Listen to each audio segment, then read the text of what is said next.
اور جو نبی پاک صلی اللہ علیہ وسلم نے بتایا ہوا ہوتا تھا اس کو وہ لوگوں تک پہنچاتے تھے۔ اور ہم نے یہ چیز یہاں پہ دیکھی یورپ کے اندر کہ جو کچھ بھی سیکھنا ہوتا ہے اس کو کس طریقے سے اس کو پھیلایا جاتا ہے۔ یہاں پہ مجھے محسوس ہوا کہ اگر ہم پڑھنے کے بعد 8 سال 9 سال اور اگر ہم نے اس کی طرف توجہ نہیں کی تو جو صلاحیتیں ہوتی ہیں سب بیکار ہو جاتی ہیں، جو ہمارا پڑھا لکھا سب کا سب دھرا کا دھرا رہ جاتا ہے۔ تو یہ بڑا ضروری ہے کہ ہمارے جو فرزندان دارالعلوم یا ہمارے مدارس کے جو فضلاء ہیں، طلباء ہیں، وہ اپنی ذمہ داری کو محسوس کریں، اور اس سے پہلے مدارس کے اندر اس بات کو یقینی بنایا جا سکے کہ ہمارے جو طالب علم جو فارغ ہو رہے ہیں ان کا علم و دانش سے تعلق ہونا چاہیے، اور جب معاشرے کے اندر جائیں چاہے وہ جو کام بھی کر رہے ہیں وہاں پہ جانے کے بعد اس علم کی نشر و اشاعت میں لگے رہیں اور اس کو پھیلائیں۔ عوام کے اندر جو گمراہی ہے اور ان کے اندر جو بے دینی ہے اس کا ازالہ کیا جا سکے۔ اگر ہم علماء اگر اس کو نہیں کریں گے پھر کون کرے گا؟ اب وہ دور چلا گیا کہ ہم بڑے بڑے اجلاس کر کے اس میں بھیڑ جمع کر کے ہم سال میں 1 بار 2 بار ہم سمجھے کہ ہم نے کفارہ ادا کر دیا۔ اب دراصل یہ سب چیزیں بہت ہی غیر مؤثر ہیں۔ ہم نے بہت ساری بھیڑوں کو دیکھا، بہت سارے اجلاس میں شرکت کی، وہ پورے کھیت کے اندر جہاں پہ ہزاروں کی تعداد میں لوگ جمع ہو جاتے تھے، وہاں پہ مقرر شعلہ بیان آ کر کے 3 گھنٹے 4 گھنٹے کی تقریر کرتے تھے اور فجر میں وہ ختم ہوتا تھا۔ اولاً تو یہ سب چیزیں اگر اسلامی مزاج کو دیکھا جائے تو وہ ٹھیک نہیں ہے کہ آدمی 2 3 بجے رات تک جلسے کرتا رہے۔ یہ تو سنت میں بھی اس کی کوئی مثال کوئی نظیر نہیں ملتی۔ آپ صلی اللہ علیہ وسلم کا جو طرز عمل ہے، صحابہ کرام کا جو طرز عمل ہے، اس سے بالکل مختلف ہے۔ تو آج کے اس دور میں ہمارے لیے ضرورت ہے کہ وہ حلقات ہوں، وہ ڈیلی بیسس پہ، ویکلی بیسس پہ، منتھلی بیسس پہ۔ اور آپ دیکھیں کہ یورپ جو اتنا کامیاب ہو رہا ہے اور یہاں پہ جو مسلمان ہیں وہ اتنا کامیاب ہو رہے ہیں کیونکہ انہوں نے وہ جلسے کی بھیڑ بھاڑ کو چھوڑ کر کے یہاں پہ جو علماء آ رہے ہیں وہ اپنے مساجد کے اندر، مراکز کے اندر ڈیلی بیسس پہ، ویکلی بیسس پہ، منتھلی بیسس کے اوپر دروس محاضرات کا سلسلہ شروع کیا، اور وہاں پہ جو عوام ہے وہ آ کر کے بیٹھتی ہے اور ان سے جڑتی ہے اور وہ سیکھتی ہے، اور کوئی چیز اگر سمجھ میں نہیں آتی ہے تو پھر وہ ان سے پوچھتے ہیں۔ آپ نے پتہ نہیں ایک رپورٹ دیکھی کہ نہیں دیکھی جو امریکہ سے شائع ہوئی ہے، اور اس رپورٹ کے اندر پورے دنیا کے مسلمانوں کا جائزہ لیا گیا ہے، اور وہ جائزہ اس طریقے سے کہ کس ملک کے اندر مسلمان اسلام کو سب سے زیادہ فالو کر رہے ہیں، کون سا ایسا ملک ہے کہ جس کے اندر مسلمان سب سے زیادہ اپنے اسلام کے اوپر کاربند ہے۔ ہم جب ہم یہ سوال کریں گے تو ہم یہ سوچیں گے کوئی مسلم ملک ہوگا جہاں پہ بہت زیادہ اسلام کا ہجوم، مسلمانوں کا ہجوم ہے، وہی نمبر 1 پہ ہوں گے، لیکن ایسا نہیں ہے۔ بلکہ اس رپورٹ کے اندر، اس ریسرچ کے اندر جو آیا ہے وہ یہ ہے کہ یعنی پوری دنیا کے اندر مسلمان جو سب سے زیادہ اسلام سے وابستہ ہیں اور اسلام کو صحیح طریقے سے فالو کر رہے ہیں، اس رپورٹ کے اندر آپ دیکھ لیں، وہ انٹرنیٹ کے اوپر موجود ہے، تو دنیا کے اندر جو پہلا نمبر آتا ہے وہ نیوزی لینڈ کے اندر آتا ہے کہ نیوزی لینڈ کے اندر جو مسلمان ہیں وہ اسلام سے سب سے زیادہ وابستہ ہیں اور سب سے کلوزلی فالو کرتے ہیں۔ اسلام کا مطلب صرف یہ نہیں ہے نا کہ 5 وقت کی نماز پڑھنا یا زکوٰۃ دینا۔ اس رپورٹ کے اندر انہوں نے جو خطہ بنایا تھا، جو لاہ عمل بنایا تھا رپورٹ کا، اس کے اندر بہت ساری چیزیں تھیں کہ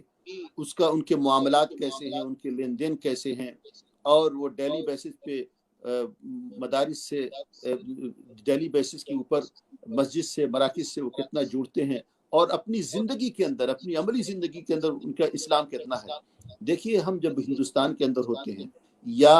اسلامی ملک کے اندر ہوتے ہیں تو اسلام کو ہم اپریشیٹ نہیں کرتے، اس کو سراہتے نہیں ہیں، کیونکہ اگر ہم ہندوستان کے اندر ہیں تو ہندوستان کے اندر جس ماحول میں، جس معاشرے میں ہم ہیں، جس گاؤں کے اندر ہیں، جس شہر کے اندر ہیں، وہاں پہ ہزاروں لاکھوں کی تعداد میں مسلمان ہیں،